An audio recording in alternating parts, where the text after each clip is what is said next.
They still go Claude. I guess they Go don't. Claude. They feel like they can do it. All reliable. All reliable and Okay. One thing I can say for sure about Aurora, they're playing double Or die Petra. match indeed Welcome for to the Mobile Raiders. Legends. Potentially their last match for this season. A must-win for Irad and the rest of the squad. Welcome to the English Desk. My name is Inga, and together with me is Daddy Bear, Naisu. Yep. And Naisu, you know, the thing that concerns me for the Raiders is that the snowball potential of Aurora is... its potential is just too much. Again, we might see Demon Kite snowball with the Hayabusa. They have a early game a gold laner compared to the Moscow, which is the Harren. And apart from that, they can be as aggressive as possible because of the presence of the Renege's Matilda. The wingman The for this wingman. game at this point. But yeah, that's always the case here. Anytime the Hayabusa is in play, you know, the snowball potential is always is one of the biggest plus sides to it, like this already. Okay.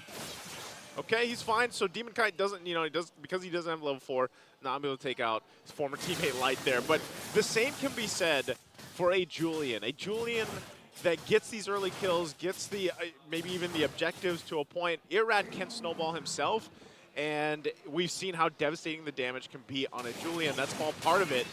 And look how aggressive Rora's just being in general here. Again, this is an Edward Khalid. First 5 minutes, you expect it to be as aggressive as possible, especially once it's picked up the Thunder Belt. So Edward, just like game number 1, he's just gonna do the same thing. Just try to be the front line, try to as much as possible make Irad uncomfortable in his own jungle, Yep. and when the moment he's about to get pinned down or dropped down, he's just gonna do the quick sand guard.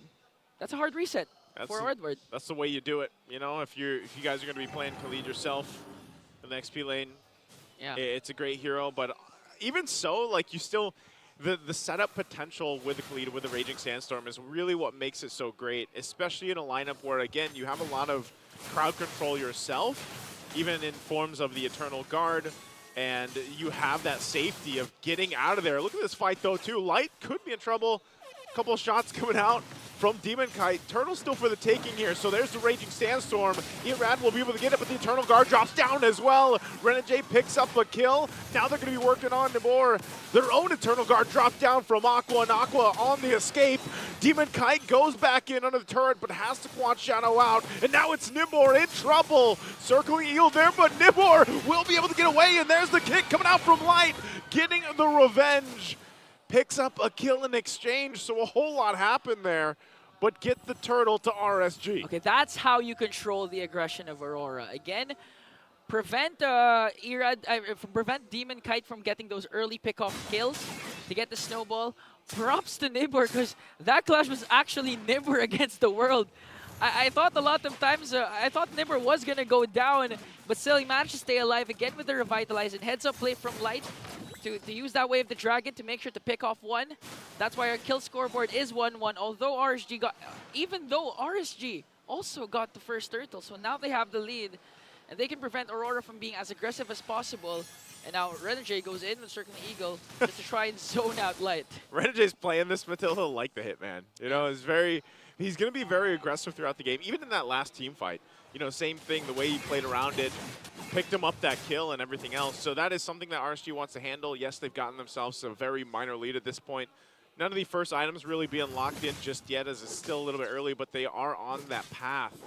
And so with this, you know, waiting for that next turtle to come up, it can happen. Like, Light could actually look for a pickoff with Irad if they want to before the turtle fight even breaks out. But you saw that right there. Aqua does take the Eternal Guard, and they can make a play already, and that's really what they're looking to do. Where can they find that window to make a play before the objective take? Okay, Renegade is here, though. If ever they go and There- try to invade, there it is. here comes a kick from Light! There's the kick. They're going to be able to find Renegade and take him out in an instant. That's exactly what we're talking about. Demon Kite goes in, checks things out. Has UA here and alongside Domeng. The jump comes through. There's the Eternal Guard, and Edward joining the fight.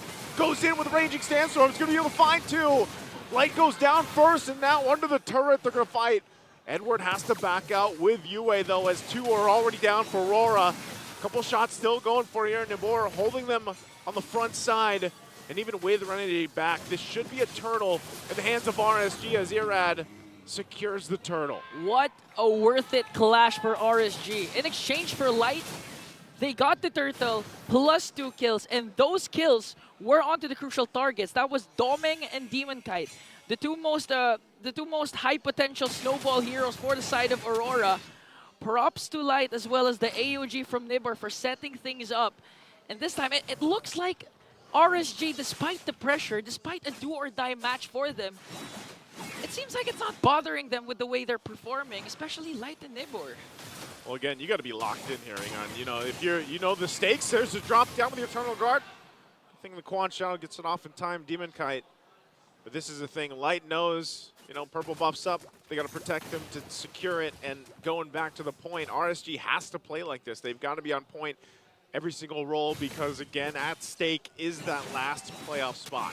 Okay, as they work on Edward here, as well as the bottom lane turret. Here comes Demon Kite, though. Shadow Kill going to be used. Light won't be able to escape that time around. Demon Kite finally getting some payback there. Yeah, just like that.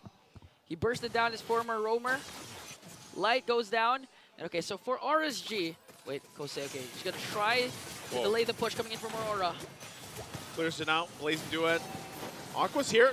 There's the jump in as well from Nibor. They're going to force the fight a little bit further, but Nibor now half health. He's tanky enough, and they just forced him off. So they hold on to that tier 1. So RSG using a lot there to really keep it together. Edward using that Sandstorm, but well, to no avail. Won't be able to find anything. Still, a lot of RSG holding this top side. A Light there as well.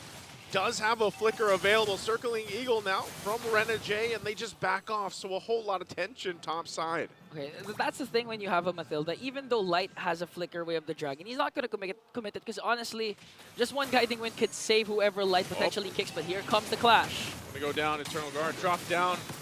Nibor in front of it. We'll keep it together, and you know Light, he held on to that flicker. Did manage to get the Purify out, of course, so this should be 3 for 3 in terms of the turtles for RSG. Okay, so right now the good news for RSG is that they prevented the snowball from Aurora. They're playing at their own pace. They have the gold lead, and at the same time, RSG, although he has a Mathilda that's aggressive with the Circling Eagle, it's not the same as the Tergil with the Implosion, wherein he can turn things around with one set. Yeah. So right now, who are you going to rely to when it comes to the crowd control from Aurora? Of course, there's Edward with the Khaled Raging Sandstorm, but is it going to be enough, though, looking at how mobile and versatile the lineup of RSG is? I think this is where you almost have to just say, you know, you gotta get a glimpse of it, like mid to late game or late game even, because part of that too is just doming on the Harith here. Once again, they're just trying to keep this pressure alleviated. There's the Circling Eagle into the Raging Sandstorm as they'll be able to find Nibor this time.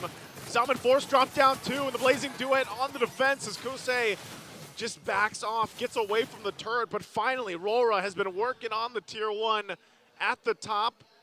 Will they be able to finally get it as that turret finally goes down? So finally RORA, step after step, gets it. Light, there's the kick, away the dragon, they're gonna force the fight again. Edward could be in trouble, heals back up, Salmon Force again, and there's the shadow kill as they go under the turret as Demon Kite puts the pressure on RSG. Just like that, Aurora once again with the lead. And our XP laners so far have been performing phenomenally. A while ago, it was Nibor. It took them a lot. It took them 8 minutes before handing him his very first death. And now this time, Edward soaking up not just the Wave of the Dragon, but the initial burst coming in from Irad as well as Aqua. And with just one quick Sand Guard, he was able to reset once again, go for the counterattack. And this time, they were able to pick off 2 for creating a lead once again for Aurora. So right now, if you're RSG, Light really needs to step up, make sure to get the proper targets. It's going to be Doming and Demon Kite like what he's been doing a while ago during the first 8 minutes, just like this. He's going to go for the step up, gets the kickoff. No kill though just yet. Eternal Guard drop down and Light gets taken out of the exchange. RSG still up. There's the jump, but Demon Kite goes in the backside, goes for Aqua. He's still going to survive, but it's Nibor that goes down. Aqua took the Raging Sandstorm to survive, but now a full force of RORA will make their way to the Lord. This is the beauty of having a Khalid. Despite Light, but wait a minute, they're going after Irad. They're gonna force him out. Okay, now they're gonna get the Lord as well as try and get the purple buff away from Irad. As Demon Kite works on the Lord, secures it as well. And it looks like this is the start of the downfall of the Raiders, because right now they're depriving as much resource as possible from the Raiders. And again, I do like to commend what Edward has been doing. Despite the good double knock-up coming in from Light, again with the proper targets, that was Demon Kite and I believe Renegade. One Raging Sandstorm disrupted the formation of the Raiders. That's why Aurora was able to bounce back. And of course, again, the heals coming in from the Hitman, the Circling Eagles. So far, the balanced lineup of Aurora is working wonders for them. They're able to bounce back with a 2.1k gold lead, and right now, they have the luxury of having a Lord for this push. Lord pushing down the mid. Aurora with a good lead at this point, too, and Edward just kind of spotting members out of RSG. The Raiders be forced out of this side, but they hold on to the tier 2 turret for now. Aurora not wanting to push the press the situation any further. They will take some resources, take some buffs as well from RSG. But ultimately, a good defense, at least for now, from RSG to not lose too much. But they still have to be prepared for a forced initiation. There's the jump in from Nibor. Takes a couple shots, waiting for the rest of the team to follow up. On the defensive, Renegade goes in with a Circling Eagle again. And Zaman Force dropped under the turret. As both Eternal Guards just battle it out. Nothing, no one will go down. Okay, a lot of ultimates has been casted, but RSG though was able to salvage their second tier turret in the middle lane. But Doming says no to the bottom lane as it takes it down. And now a lot of pressure for the Raiders. Again, the stakes are high. A do or die matchup. If Aurora wins, RSG will now be eliminated, meaning Blacklist will secure a playoff spot coming into the playoffs this season 14. But still, RSG they're not climbing that much of a high mountain because it's a 3k gold lead for Aurora. They can still bounce back. Again, one crucial pickoff for Light can do wonders for their team. But right now, it's looking really hard for the Raiders. Yeah, again, we got to reiterate the fact here for the Raiders. They cannot no more get mistakes. 2-0'd against Aurora if they want to have a fighting chance for that spot in the playoffs, the last one. And right now, it's looking a little grim. They're going to have to rely on this lineup that they brought to the table and make things happen. They got to show that Raider mentality that they showed throughout the season.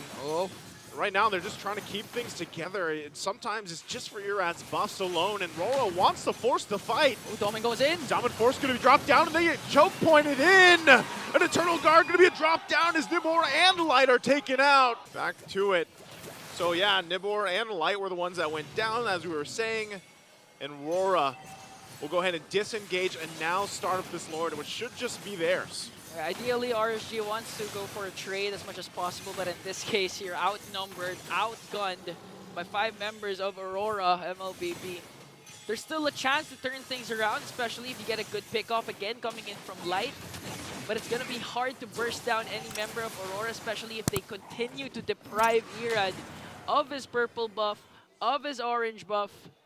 And if RSG manages to extend this game down to the late game, it could be a good sign for them because, again, they still have Kosei with the Claude, one of his signature picks. Can deal out the damage towards the late game, turn things around, but again, the problem remains. RSG needs to deal with the push of Aurora. They have a level 2 Lord up top. And a good initiation from Renegade. They have to avoid it as the Lord marches up top, approaching the top lane here. They're going to try and go for an inhibitor turret as RSG desperately tries to go for a defense. But look at Light, though. Light's positioning, though. They might be making a plan here. Renegade's going to spot them out, forcing out the conceal. He's going to spot him out. He's going to chase him down, too. They might just maybe try to cut him off. It might not be worth the effort, but Light's going to have to do some fancy work for this one. Demon Kite knows where he's going to be. Shadow kill there, too, and Light tries to get out, but will go down.